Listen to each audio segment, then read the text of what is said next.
Salut, c'est Sarah May, bienvenue à la boutique Le Cartel pour Culture. Pour maman, je vais garder ma dignité. Pour sortir de l'ombre, y'a que la vérité. Seul dans ma bulle, polis ma pierre comme diamant brut.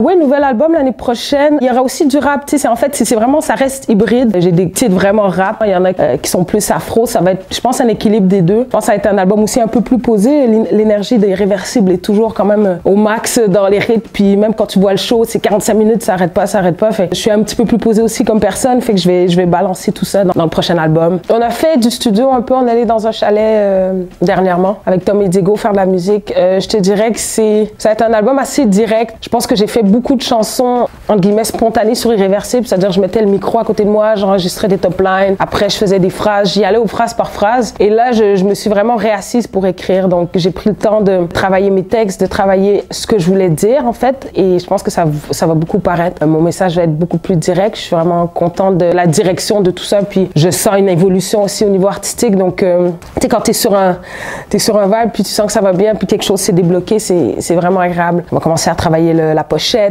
les clips, on va pas chômer.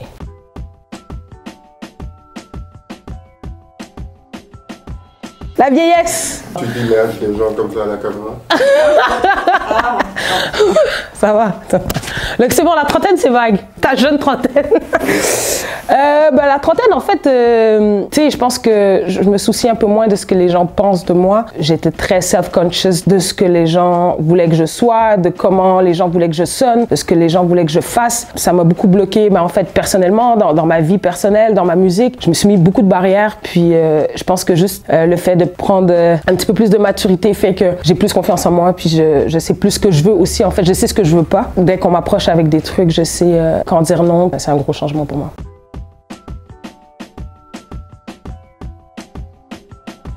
On a fait l'album Irréversible. Ce qui nous manquait, c'était les relations de presse. Il nous manquait vraiment une équipe de com et c'est le nerf de la guerre en fait. Tu peux être le meilleur artiste, si personne sait que tu existes, si les médias savent pas que tu as sorti un album, ils n'en parleront pas. C'est vraiment comme ça que ça fonctionne. Donc nous, de signer une licence avec 5-4 nous a permis d'avoir une équipe en relations de presse qui fait un super travail. D'ailleurs, Nat Corbeil, c'est la même équipe que j'avais pour mon premier EP Retox en 2011. Donc moi, je voulais vraiment travailler avec elle parce qu'on se connaissait. L'album était fort, on a eu des bonnes critiques et ça a fait boule de neige en fait. Les médias se sont intéressés au projet, à la sonorité. Pour sortir un peu de l'underground, il y en a qui veulent y rester, puis c'est bien, puis il y en a qui font leur truc, mais moi je me suis dit, tant qu'à y aller puis signer une licence, autant y aller à fond. Depuis toujours j'ai été fière de ma peau.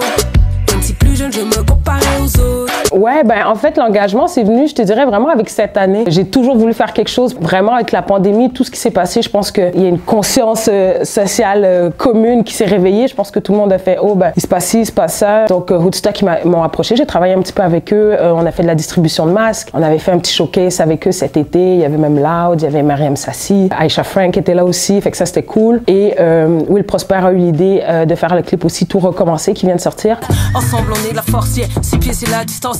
On fait ce qu'il faut, rien de sorcier, next thing you know, c'est du passé. Qui retrace un peu l'histoire du Québec sur le racisme et ce qui s'est passé, puis c'est un message hyper important. Il y a un post dessus, Tizo, Shreeze. Tout le monde doit mettre la main à la pâte si on veut que ça bouge puis que les choses changent. Tu te rappelles, un soir incertaine, tu l'avais suivi dans la chambre. Tu voulais voir où ça mène, vous étiez si bien ensemble. L'équipe de Mammouth, ils travaillent pour Télé-Québec et chaque année, ils produisent une revue de l'année. Ils font aussi un bal pour les jeunes. C'est vraiment un public adolescent qui est visé. Moi, c'est la 3e fois que je collabore avec eux et ils m'ont demandé de faire une chanson sur le consentement. Et puis j'ai trouvé la tâche assez ardue parce que premièrement, c'est écrire une chanson que d'autres interprètes aussi allaient interpréter. C'est un sujet hyper touchy, hyper sensible et c'était vraiment de pas faire la morale mais de juste aller vers un message qui pourrait toucher un jeune qui se reconnaisse dans certaines situations mais sans juger puis dire on peut faire mieux puis on peut être meilleur dans tout ça. Donc j'ai collaboré avec une fille qui s'appelle Anna Essessing que j'ai rencontrée dans un camp, ce camp, l'année passée à Paris. Elle est en France, elle m'a aidé à écrire la chanson. Je suis vraiment contente du projet. Dessus, il y a Ariane Moffat, Claudia Bouvette, Tom Elliott, Raccoon, Miro et ça vient de sortir puis ça va, voilà.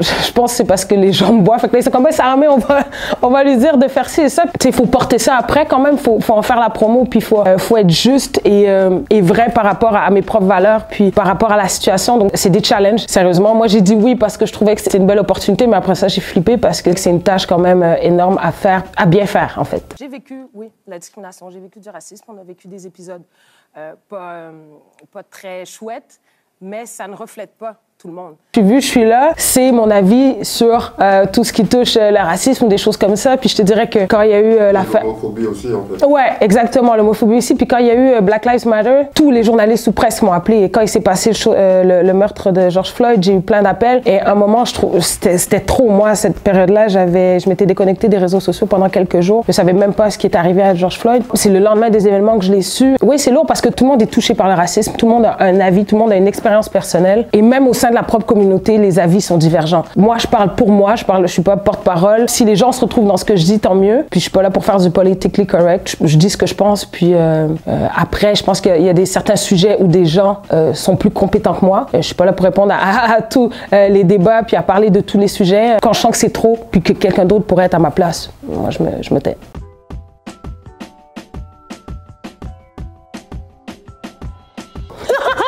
Non, jamais!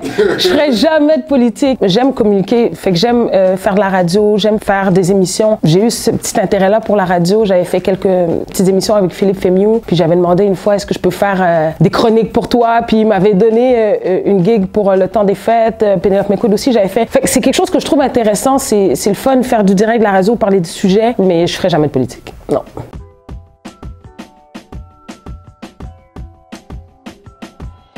La fin des faibles, oui, c'est vraiment cool. C'est une nouvelle émission qui va être diffusée en mars. C'est une compétition de rap inspirée de End of the Week. Et ce qui est cool, c'est que les gars d'End of the Week Montréal sont impliqués dans le processus du début à la fin. C'est eux qui font le tri des participants, des candidats. C'est eux qui passent les auditions. Moi, j'ai assisté à 2 auditions. Ils étaient là. Ils les jugent selon des critères. Et donc, nous, quand on va arriver à tourner l'émission, on va avoir 16 candidats qui vont avoir été triés par End of the Week. Les étapes aussi vont être faites sur ce modèle-là. Donc, je pense que c'est hyper important de respecter la culture et de respecter ce qu'est End of the Week, en fait. Des fois, quand les concepts sont adaptés, ça peut faire peur, mais moi, je sais pas si j'aurais le courage de faire une compétition comme ça, premièrement. Il y a beaucoup de points de, mettons, freestyle, on juge sur plein de choses. Ouais, je salue les candidats qui se sont portés volontaires, puis je pense qu'il y a eu pas mal de filles aussi qui se sont inscrites. Moi, j'ai juste hâte que ça commence, puis de tourner les émissions, puis là, on pourra donner tout le monde notre avis. Ouais.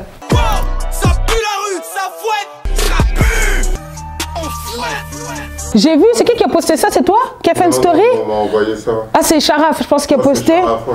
Ah, écoute, je pense que c'est pas la première fois que les Français regardent ce qui se passe ici. Je pense qu'il y a un slang vraiment particulier à Montréal. Il y a un vibe, il y a un son. Ça fait des années qu'on le sait. Les producteurs, ça fait des années qu'ils travaillent avec des artistes à l'extérieur. Et je pense que faut qu'on les watch, man. Faut qu'on les watch. Ouais, shout out à Tizo. Je pense que c'est quasiment un hommage.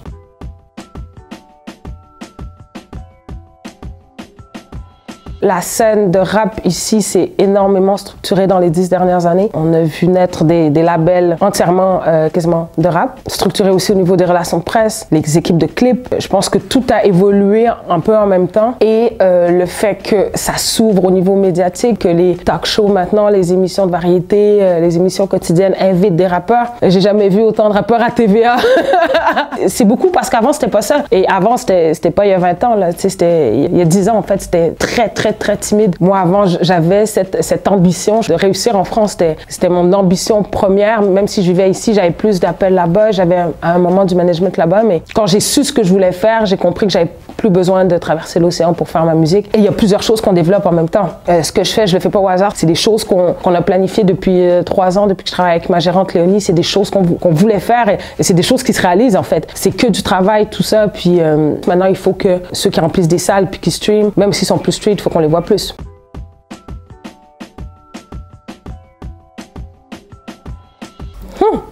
C'est une bonne question, ça. J'ai déjà eu le désir de créer une structure, que ce soit en publishing ou en édition ou en maison de disque, management. Je sais pas. J'ai envie, mais je pense pas dans l'immédiat. Je pense que j'ai des choses à placer. J'ai encore des pions à faire avant, mais c'est pas impossible. Peut-être un jour, ouais.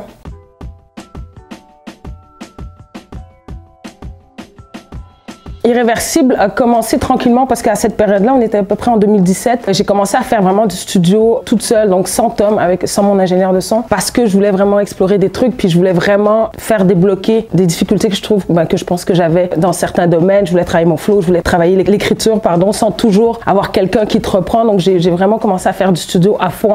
Tu sais, des fois, tout le monde, tu sais, les producteurs, des fois, ils sont sur des projets, ils travaillent sur des trucs. C'est un peu compliqué de réunir des gens avec qui je voulais travailler. Et Tom Lapointe, qui a toujours produit, même à l'époque de ses premiers groupes là, du temps de Québec, c'est un producteur à la base. Diego, qui est mon guitariste de show, il compose aussi. Donc les deux se sont mis ensemble, puis on a commencé à faire de la musique vraiment, puis à faire des titres pour Irréversible. La danse, oui, en fait, c'est arrivé un petit peu quand on faisait l'album. En 2018, on est allé jouer à South by Southwest au Texas et on avait déjà certains sons afro. Et on s'est rendu compte que dans le crowd de 200 personnes qui comprenaient pas du tout le français, les rythmes les ont fait danser toute la soirée, en fait. Et là, je me suis dit, on a peut-être quelque chose d'intéressant. On pourrait peut-être explorer la musique avec des sonorités afro. Puis quand on a fait l'album, ça s'est fait tout seul. Puis à partir du premier clip, T'as pas cru, moi, je voulais des danseurs, je voulais de la chorégraphie. J'en ai mis dans tous mes clips. Puis je pense que les gens ont accroché aussi à cause de ça. Je pense que ça fait une différence, même dans les shows, les filles sont là avec moi, donc c'est des good vibes.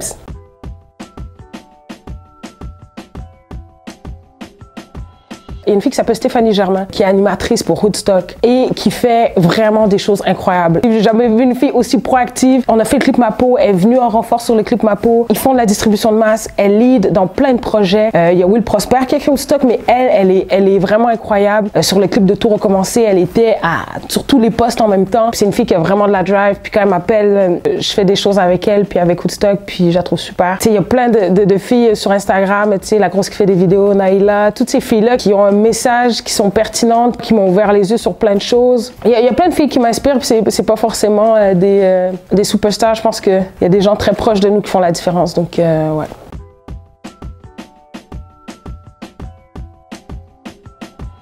Ouais, dissipé à l'école, je pense que j'avais beaucoup d'énergie plus qu'autre chose. J'étais quand même bonne à l'école, donc j'avais cet équilibre-là, donc j'étais un peu dissipée, ça passait. Mes parents étaient pas trop, ils me chicanaient pas trop en lien avec ça, donc. Mais ouais, en fait, j'aimais m'exprimer. Je pense que c'est ça. J'aimais chiller avec mes amis, j'aimais rigoler, faire des petites conneries, des petites niaiseries, fait que voilà.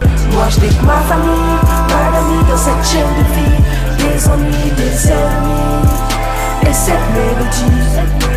Oui, Hors Noir, qu'est-ce qui s'était passé? Ouais, ils nous avaient supprimé la vidéo, on était genre à 50 000, on l'avait postée. Caris l'avait pas encore partagé, je pense, sur sa page. Et la vidéo avait été supprimée. Finalement, Caris l'avait postée sur sa page, donc on avait été validé, on l'a repostée. Et là, la vidéo était repartie du début. Ouais, ça fait longtemps ça, ça fait genre 6 ans, je sais pas combien de temps. Ouais.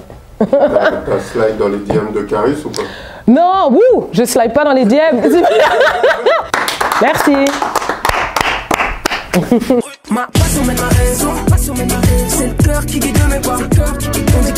J'ai une impression de déjà vu. La raison ne connaît pas. Ma passion mène ma raison. C'est le cœur qui guide mes pas.